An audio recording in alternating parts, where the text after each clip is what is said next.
సంసోను ఒక ప్రతిష్ట కలిగిన వ్యక్తి. సంసోను ఎవరు? నాశనం చేయబడిన వ్యక్తి. మనమెవరు?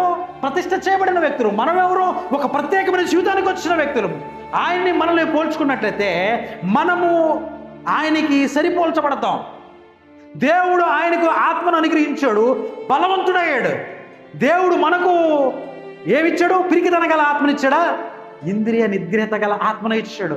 కానీ ఈరోజు మనం ఈ యొక్క ఇంద్రియ నిగ్రహత అంటే మన దేహాన్ని ఏం చేయడానికి నియంత్రించే ఆత్మను ఇచ్చాడంట. కానీ మనం ఏం చేసాం? విడిచిపెట్టేశాం. మనం ఏం చేసాం? పక్కన పెట్టేశాం. ఎవరిలాగా? సంసోన్ లాగా. సంసోను బలవంతుడు. ఎంత బలవంతుడు అంటే 1000 మందిని ఎముక దూడతో, ఎముక దవడతో చంపిన వ్యక్తి. 300 నక్కలను పట్టుకుని కొన్ని వేల ఎకరాలు తగలబెట్టిన వ్యక్తి. ఆయన సింహాన్ని 2 చేతులతోనే, కనీసం కత్తి పొల్ల ఏది లేదు, ఏదో పెంపుడు జంతువులు చీల్చినట్టు చీల్చేసిన అటువంటి బలశాలి తన దేహంలో విషయంలో ఏమైపోయాడు? బలహీనుడైపోయాడు.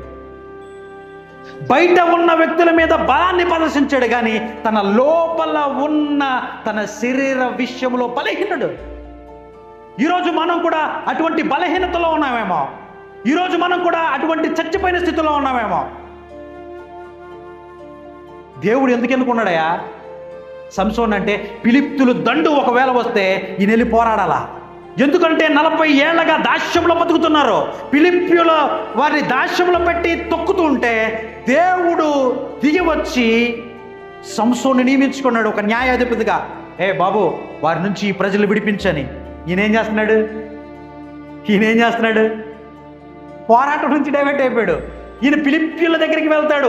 ఫిలిష్తీయుల యొక్క స్త్రీని వివాహం చేసుకుంటాకు పోతాడు. ఆమెతో డైవర్స్ అయిపోయి ఆమె చచ్చిపోతే మళ్ళీ ఏం చేస్తాడు?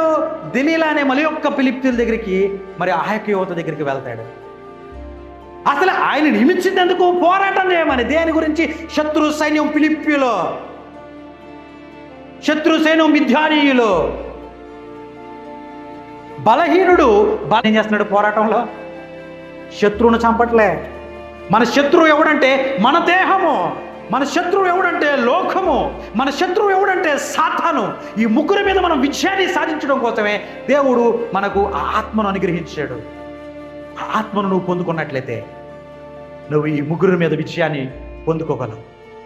ఎప్పుడైతే డైవర్ట్ అయిపోయాడో సంసోను, ఎప్పుడైతే దేవుని ప్రజలను విడిపించడానికి కావలసిన ఆ శక్తిని ఒక స్త్రీ గురించి వినియోగిస్తాడు, ఒక సింహం గురించి వినియోగిస్తాడు, ఒక ఫిలిష్తీయుల కోసం వినియోగిస్తాడు,